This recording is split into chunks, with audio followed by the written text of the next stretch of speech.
So we've been doing a study on a book, The Four Purposes of Life by Madame Millman, and we've coming into chapter 4 right now. And there are basically two things to do in chapter 4, and that is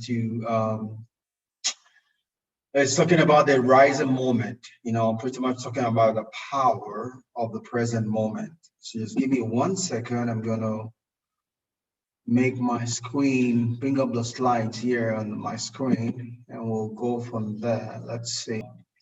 Pretty much the book we've looked at is pretty much been four purposes, right? The book is divided into four. We have the first purpose, which talked about learning life's lesson and how critical that is, that we'll learn from every incident of life. And that's some of the things we're talking about here as we round the book up.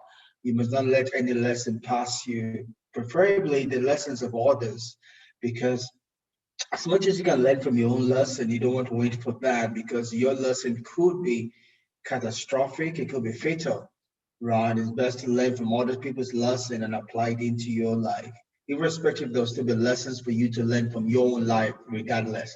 We don't want to be lessons where you are reinventing what you could have learned from others. You want to learn new lessons so that your life can get on speed, and you can get faster, you can have momentum, right? You don't want to spend your life, all your life, learning and never achieve it. You want to start, like we read earlier on, where I think it's Albert Einstein said, it's seen further, grown further, because he's had to sit or stand on the shoulders of giants that have come before him. He didn't have to relearn what they learned, but continued from where they stopped.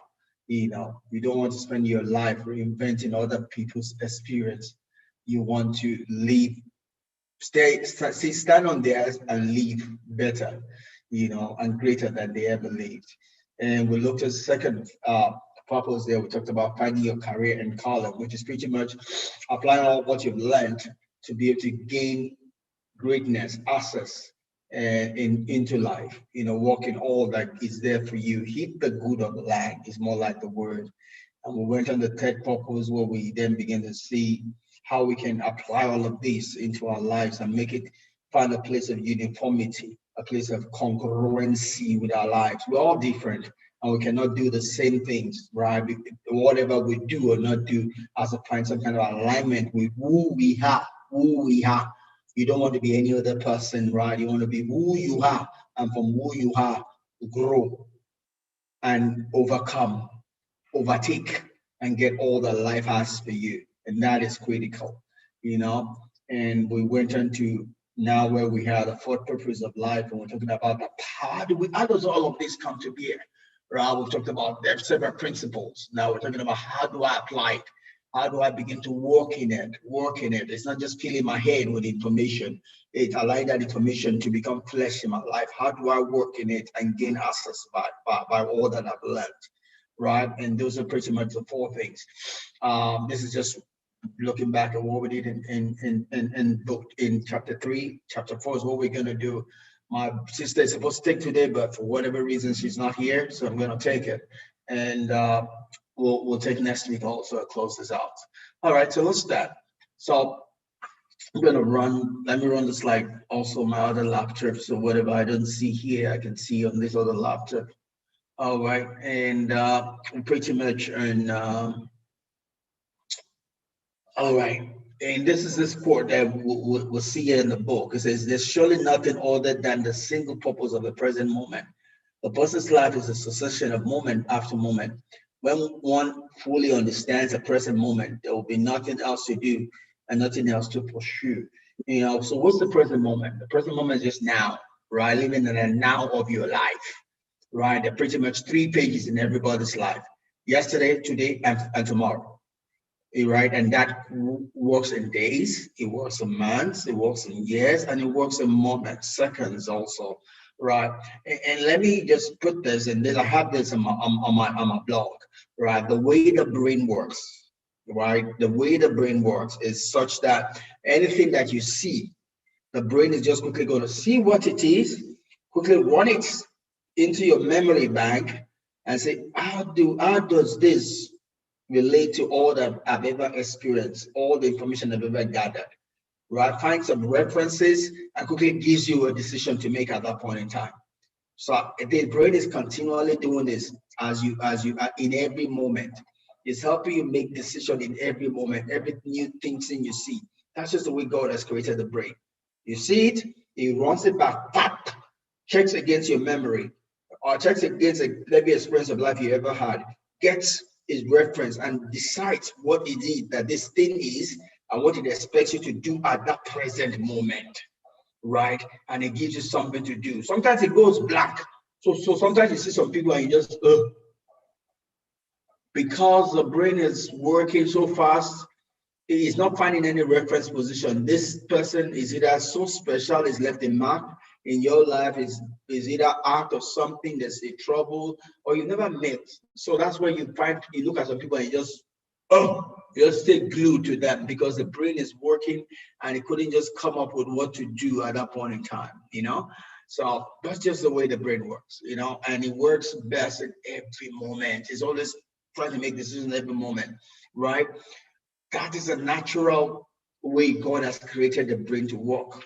Now, when the brain is not working in that order, it's not giving you information, it's not giving direction immediately in that particular circle, then we'll say that you are sick, you're mentally sick, right? That's where you talk about depression, you talk about anxiety, because you're not allowing, for whatever reason, the brain is not going in its natural order of looking at what is reference action.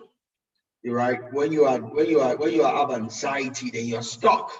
You're always, instead of staying in the present moment, you're always thinking about the future. You're living in imagination, right? So you're living out of order. So we say you're mentally sick. Same is also when you're stuck in the past, right? When you're stuck in the past, you're not allowing the brain to go through its fast motion of making decisions. You're mentally sick, right? Mental sickness is just defined as your brain not working in the way it was meant to be for whatever reason. Whether you're stuck in the future, stuck in the present, in the past, and not living in the present. In the present is when the brain works perfectly, right? If you're not living in the present, you're mentally sick in one sense or the other. All right. The purpose of today is and that's very important that we understand. Uh, you're not in the today necessarily for tomorrow or for the day that has passed. You need to enjoy every moment of your life, right? Every today is for today. Yesterday is for yesterday, not for today. Tomorrow is for tomorrow. Today is for today. It's a present that God has given to you, and you need to ensure that you're making the best of it. You are enjoying it. Don't be lost, right? And that's what Jesus said to us. He said that that today's trouble is enough for today.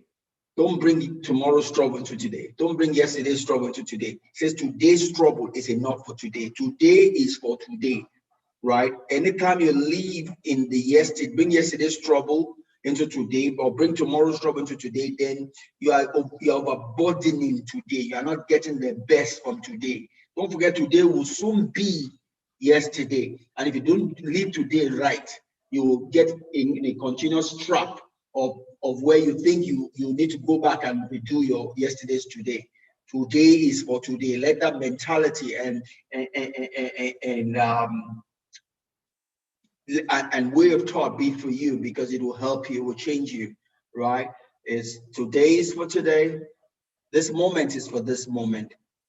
Yesterday is for yesterday. Tomorrow will be for tomorrow. Don't mix them up together if you want to have the best out of life in living. So and Dan made mention of that quote from William Phelps, right, the Yale professor. It talks about to strive to live each day as if it was the only one you ever experienced and the last one you'll ever experience.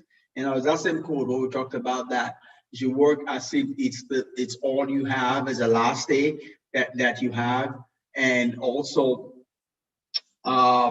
you don't want to mix days together. That's when you don't get the best out of each day. You don't have the joy, you don't have the love, you don't create a monument or a moment for yourself to savor. You don't create also the foundation of tomorrow. Today is the foundation of tomorrow. If you don't live today well, then your tomorrow will not have a good foundation to build on, right? And we can say this so many times, but it's critical for you to live the best life that you could ever live, you know? And we'll see this by Tyson talking about be happy here and now, or you will never be. And that's so true, you know? If you cannot be happy where you are right now, it doesn't matter where you are right now is. If you cannot be happy there, then you cannot be happy tomorrow, right? It doesn't matter where you are now, because now is the building block for tomorrow. So if you're not happy today, wherever you are, I don't care what it is, you're not going to have a happy tomorrow, because it's you being able to find that which is in today and overcome it, right? We're overcomers. You are supposed to find what is in your today. We respect what today is, because don't forget, like, what's his name now? Napoleon Hill would say, right? There's a seed, there's a seed in every seeming disadvantage. There's a seed in every seeming storm. There's treasure in the high of the storm. And if you cannot find that treasure, then your travel is in vain. Your travel is in vain, because every travel comes with a seed of a greater, equivalent, positive thing that is supposed to create in your life. And if you're happy, if you're unhappy and not being able to find that seed, then your future is being jeopardized, right? And we'll go on to Marcus Aurelius and from Rome. You know, he talks about time is a river of passing events. No sooner does one thing appear inside than it is washed away, and another appears in its place, and these two shall be washed away. You know, and that's important, you know. That's what we say. We say that, you know, we say it in a negative sense and says, I'd say one trouble after the other. But life is just life, right? It's a river. Life is a river, right? One thing is gonna go, the other thing is gonna come, you know, following each other in succession, like a stream, right? And it's up to us to make the best of every single stream that passes our way. You know, if we cannot capture and overcome it, then it just makes us less disposed for the next one that's coming. Because every single stream that comes to us, the intent is that we maximize it, we optimize it, that we get the seed in everyone and use it to build the future that is ahead of us.